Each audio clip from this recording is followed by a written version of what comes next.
بسم اللہ الرحمن الرحیم۔ ایک بہت ہی سبق آموز حدیث مبارکہ، امید ہے کہ آپ توجہ سے سماعت کریں گے۔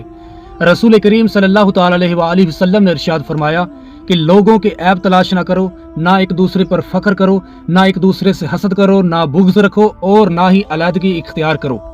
یہ حدیث مبارکہ ہمیں سکھاتی ہے کہ محبت و بھائی چارہ، اچھا اخلاق اپنانا اور عاجزی اختیار کرنا ہمارے ایمان کی بنیاد ہے، اور دوسرا ایک دوسرے سے حسد کرنا، بغض رکھنا، اپنے بہن بھائیوں کے درمیان نفرت پیدا کرنا، یہ ہمارے ایمان کے خلاف ہے۔